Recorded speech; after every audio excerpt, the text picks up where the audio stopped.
मुंबई शहरातील विविध ठिकाणी स्वच्छता अभियान राबवलं जातं आणि या अभियानात राज्याचे मुख्यमंत्री एकनाथ शिंदे स्वतः सहभागी झालेत। घाटकोपरच्या अमृतनगर सर्कलमधून मोहिमेला सुरुवात झाली आहे। महानगरपालिकेकडून प्रत्येक परिमंडळातील सर्व 24 विभागांमध्ये टप्प्याटप्प्याने तसंच व्यापक स्तरावर संपूर्ण स्वच्छता मोहीम राबवण्यात येते।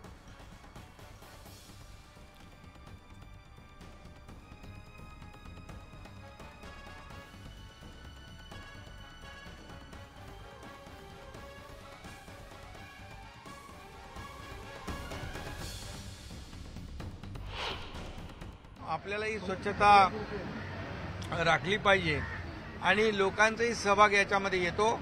लहान मुलं, शाळेतली मुलं, NGO हे सगळे सिनियर सिटीजन या संपूर्ण डीप क्लीन ड्राईव्हमध्ये सहभागी होतात।